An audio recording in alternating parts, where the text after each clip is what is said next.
de 65 decibels i a l'interior de les cases hi ha més de 70 decibels. Això és un plànol clar. Això és un plànol que s'han mirat vostès, el plànol.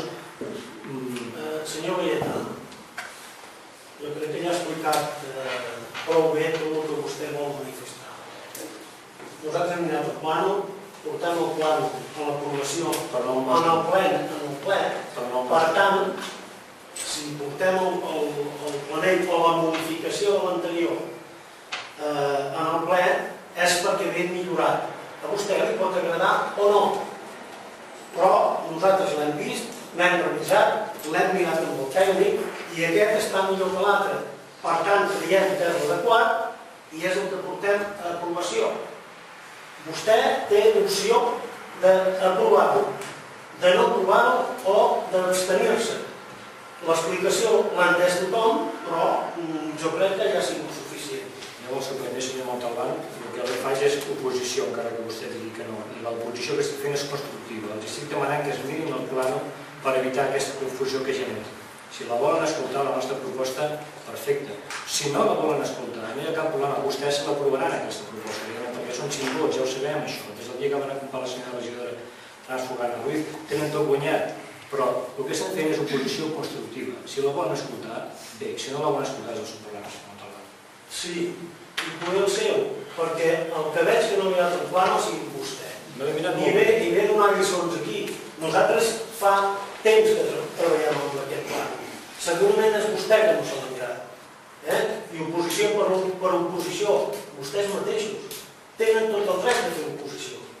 Però nosaltres tenim el dret de fer les propostes i no els agrada, doncs encantats de la vida, vostès voten en contra i ja està. I un altre tema. Senyor Casanoves. Jo estic fent el mateix. Jo no m'he mirat, jo sí que vaig treballar-hi moltes hores amb aquest projecte, però no l'he sabut veure. M'agradaria que m'ensenyés avui un pla al costat de l'altre, perquè quan vam presentar nosaltres en aquest mateix ple, en aquesta mateixa sala, vam presentar dos plànols i vostès discutien dos colors. M'agradaria que els dos plànols, si vostè m'ensenya que l'ha rectificat o que l'ha millorat, jo també estaré d'acord amb vostès. Avui per avui no hi he vist cap canvi, absolutament cap. He vist un nyap de color vermell que heu posat les cases, amb els carrers, tot barrejat. Però no hi ha cap ni de fundir el senyor mateix. Això és mentida, això. Això és mentida. Si no, demostrem-ho. Treu-vos a tots dos i demostrem-ho. Si m'ho demostren aquí, jo no ho he sabut veure. Però si m'ho demostreu que heu canviat, que heu millorat, ho votaré a favor, estic d'acord amb aquest tema i avançant amb això. Però és mentida que heu avançat i que heu treballat. Demostreu-ho. Si m'ho demostreu, jo estaré d'acord amb vosaltres, podré dir cap inconvenient a millorar-ho.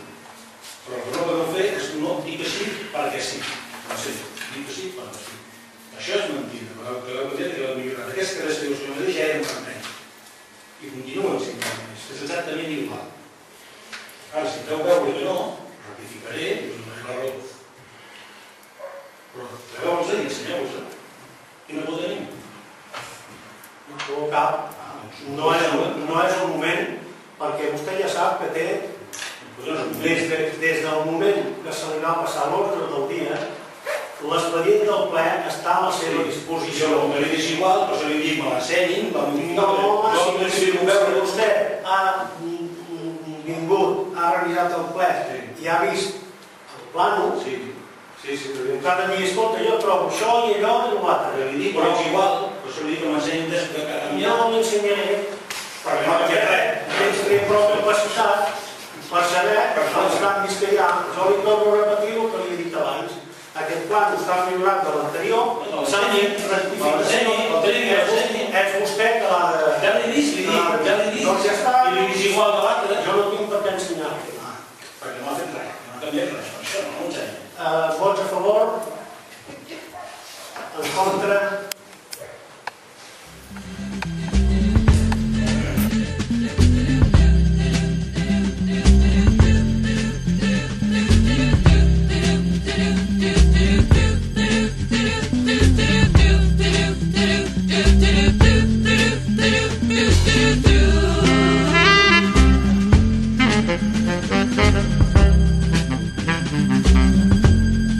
Thank you.